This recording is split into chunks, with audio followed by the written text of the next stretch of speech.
other types of utility. So, dig once, or just encouraging any other kind of permitting that might be done alongside one another. I think these are ideas that are well worth exploring, and especially if you're talking about things like smart cities or smart grid or any kind of other sort of like smart utility, then obviously you're going to want to have a component of broadband connectivity on top of that. And so you start to see those two worlds starting to meld together, and it makes sense to try to take advantage of any existing programs or any existing sort of knowledge that's out there already.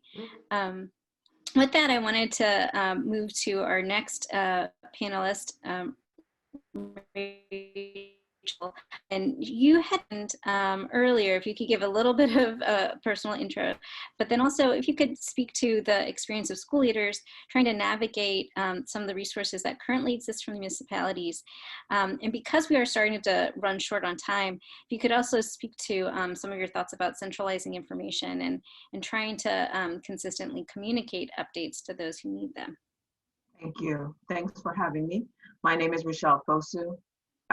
We actually came into the preschool world because my deceased husband and I, when our oldest son was 14 months old, we decided, you know what, why don't we get into preschool? We want to know where our kid is. We want to make sure that the education at an early age is robust. And so we decided to purchase one that was failing and kind of rehabbed it. And 10 years later, we had 3, right? And then not long after, the pandemic hit. Now, I am a technologist by trade. I actually worked in technology, high-tech financial services for 23 years, but it didn't occur to me at the time, honestly, to kind of outfit our preschools for the kind of technology we needed pretty quickly in the pandemic. So when the pandemic hit us, we had to go virtual overnight to children between the ages of 3, 4, and 5. And the divide became obvious immediately because we had children who either could just not connect at all, or children who were able to connect, but parents were not able to support them because they had to work, or some other combination of those things. The funding wasn't there at that time, so we had to kind of pay our own money to get all of our teachers' devices to make sure that they were able to connect, that they had the right capacity in place, and kind of administer the entire tech upgrade that happened essentially overnight. The returns of that were that we were able to get about 40 to 50% of our students on. But again, with that age, the challenge became the kind of content being used and the teachers being really well versed in delivering that content that would engage that age group, and the parents being trained about how to help with that engagement process at home. Clearly that was not there. So there was a lot of upskilling to happen in a short amount of time. And over the summer, we were able to kind of regroup, reassess, and go and redo stuff. We've had challenges still with the funding part of things when we reopened in September. One of our programs is state funded. And frankly, the budget associated with what's needed for technology does not truly reflect what we need to do to really be able to deliver that, being the last mile, if you will, to parents and children. We still had as a business to invest significantly in technology that really wasn't matched, hasn't been matched thus far from a legislative perspective, with funds that came from the state to ensure that especially those who were missing that digital divide or had that issue were really fully taken care of.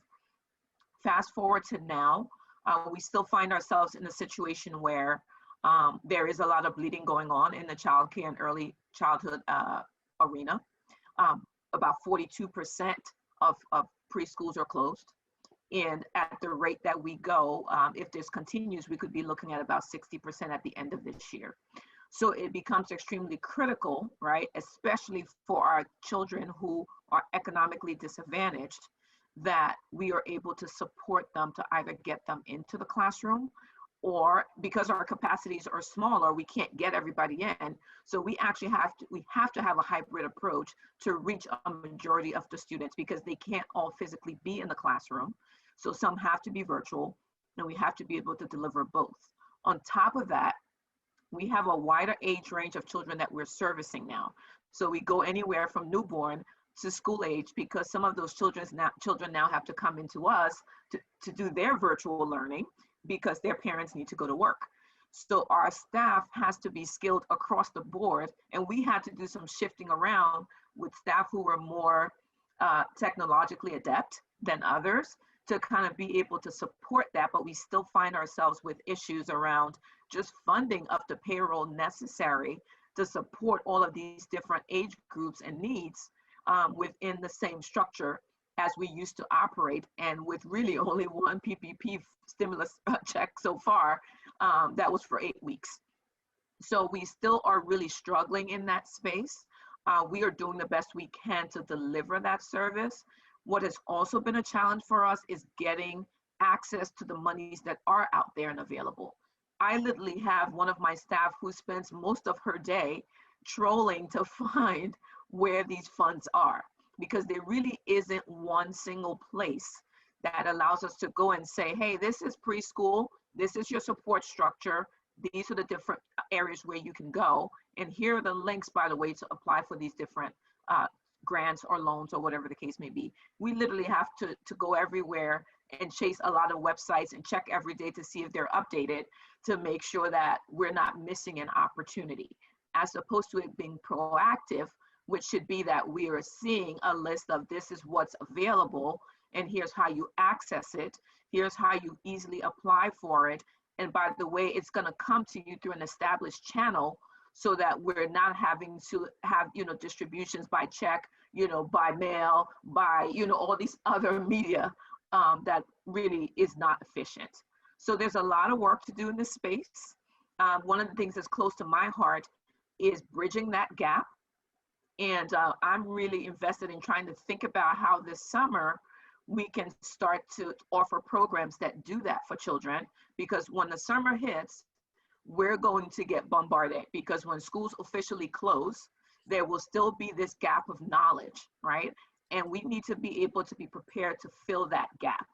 And I'm hoping that we will get some funding from legislators around bridging that gap starting the summer of 2021, like ASAP.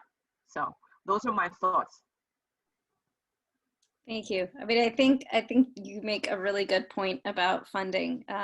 Lots of these funding programs come out either from the federal government through to the state very quickly, and there's not a lot of information about how to utilize them and how to even apply for them. It's unclear if there's enough support given to the agencies within the state to be able to deploy any kind of sort of marketing or outreach related to these programs within the short turnaround. And so there's definitely work that needs to be done to make sure that everybody that could benefit from these programs actually do benefit from these programs once everyone's done the hard work of getting that funding out the door and in place.